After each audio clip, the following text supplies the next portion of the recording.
नमस्कार दोस्तों, आप सभी का स्वागत है। सुबह का समय था। स्वर्ग के द्वार पर चार आदमी खड़े थे। स्वर्ग का द्वार बंद था।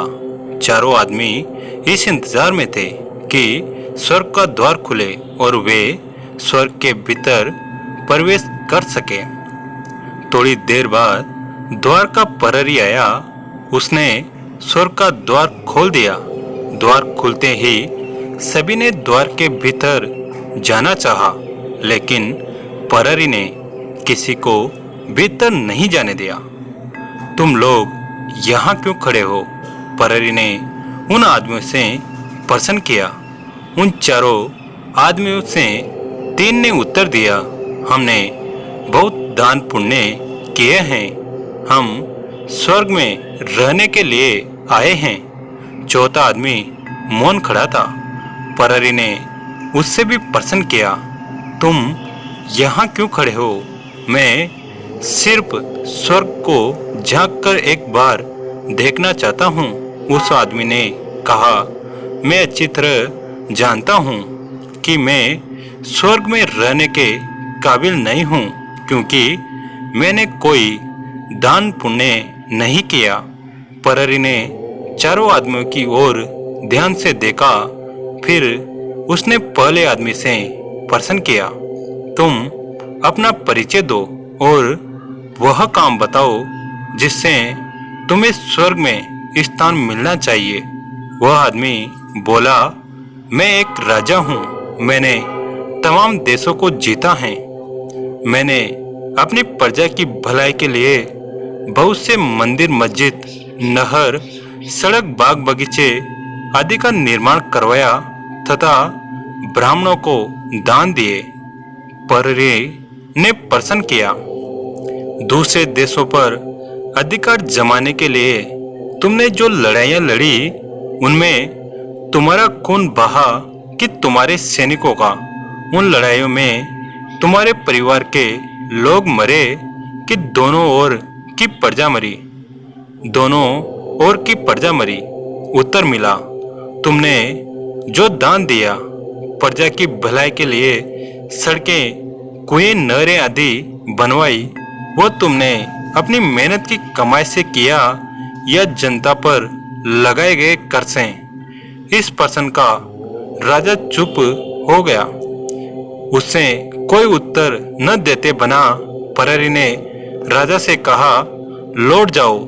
यहाँ स्वर्ग का द्वार तुम्हारे लिए नहीं खुल सकता। अब बारी आई दूसरे आदमी की। प्रहरी ने उससे भी अपने बारे में बताने को कहा। दूसरे आदमी ने कहा, मैं एक व्यापारी हूँ। मैंने व्यापार में अपार धन संग्रह किया। सारी तीर्थ घूमे, खूब दान किए। तुमने जो दान किए, जो धन तुमने तीर्थों में जाने में लगाया, वो पाप की कमाई थी। इसलिए स्वर्ग का द्वार तुम्हारे लिए भी नहीं खुलेगा। प्रहरी ने व्यापारी से कहा। अब प्रहरी ने तीसरे आदमी से कहा, अपने बारे में बताओ। तुम भी अपना परिचय दो और वह काम भी बताओ जिससे तुम स्वर्ग में स्थान प्राप्त कर सको। तीसरे आदमी ने अपने बारे में बताते हुए कहा, मैं एक धर्म गुरु हूँ।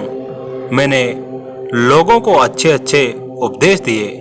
मैंने हमेशा दूसरों को ज्ञान की बातें बताई एवं अच्छे मार्ग पर चलने हेतु प्रेरित किया। प्रहरी ने धर्म गुरु से कहा, तुमने चंदे के पैसों से पूजा स्थलों का निर्माण करवाया। तुमने लोगों को ज्ञान और अच्छाई की बातें तो जरूर बताई, मगर तुम स्वयं उपदेशों के अनुरूप अपने आप को न बना सके। क्या तुमने स्वयं उन उपदेशों का पालन किया? स्वर्ग का द्वार तुम्हारे लिए भी नहीं खुलेगा। अब चौथे आदमी की बारी आई।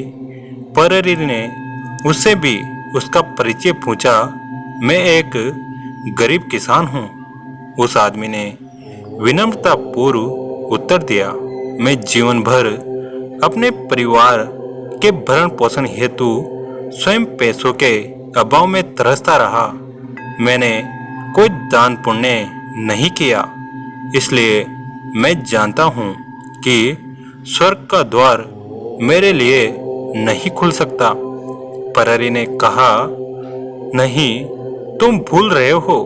एक बार एक भूखे आदमी को तुमने स्वयं भूखे रहकर अपना पूरा खाना खिला दिया था, पक्षियों को दाना डाला और प्यासे लोगों के लिए पानी का इंतजाम किया। हाँ, मुझे याद है, लेकिन वे काम तो कोई बहुत ज्यादा महत्वपूर्ण नहीं थे। मुझे बस थोड़ा सा स्वर्ग में झांक लेने दीजिए, किसान ने विनती की। नहीं, तुम्हारे ये काम बहुत ही महत्वपूर्ण है, परहरी ने किसान से कहा। आओ, स्वर्ग का द्वार तुम्हारे लिए ही खुला है। दोस्तों, कमेंट करके ज़रूर बताएं कि आपको कहानी कैसी लगी और चैनल को सब्सक्राइब जरूर करें।